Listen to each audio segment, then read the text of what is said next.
Over the past 3 years, Syria's Air Force has rained death on more than 21,000 civilians.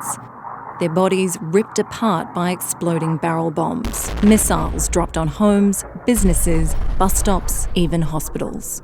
These war crimes have been well documented. Not so the part played by the shadowy world of offshore finance. Behind the scenes, companies using offshore tax havens were accused of supplying fuel to the Syrian Air Force.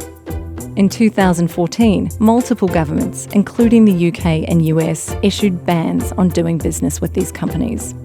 But now, a new global investigation has revealed that a Panamanian firm helped these companies operate as attacks in Syria continued.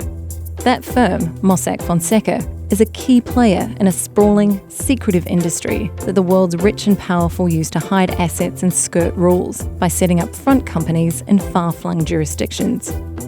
More than 300 journalists trawled through millions of leaked records from Mossack Fonseca to expose an alarming list of clients involved in bribery, arms deals, tax evasion, financial fraud, and drug trafficking. Behind the invoices, emails, and paper trails are real victims.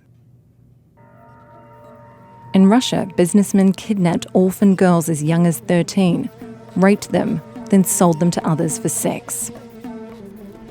After this rape, I was aching all over. I started very much fearing men. I felt as though they wanted only one thing, only sex with me. When I was taken into a foster home, I felt as though my foster father would rape me if I'm left alone with him. One of the alleged ringleaders was a client of Mossack Fonseca's. When the firm discovered their client was a pedophile, they decided they were not legally obliged to report his offshore business activities to authorities.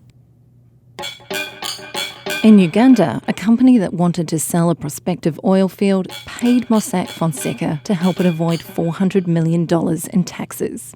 It was simple paperwork. The company's address was changed from one tax haven to another. In a country where 1 in 3 people live on less than $1.25 a day, $400 million represents more than the government's annual health budget. Uganda spent years in court trying to force the company to pay its taxes. Meanwhile, hospitals in the shadow of the oil field lacked funds for even the most basic equipment. Patients slept on floors. They were asked to bring their own medical supplies, like sterile gloves and cotton balls. It was a surprise to me because I expected all this equipment to be at the health center. When all these things are not there, nurses say we cannot work on you. At times, we are forced to leave and return home unattended to. Some women have lost their lives and babies. Uganda ranks among the worst 10 countries in the world for high maternal, newborn and child mortality rates due to a lack of access to good healthcare. The offshore industry has recently come under fire for enabling dubious activities like these. But firms like Mossack Fonseca have helped clients continue to operate behind a veil of secrecy. Until the shadowy world is held accountable, international criminals will keep doing business, tax dollars will be dodged, and bombs will continue to fall.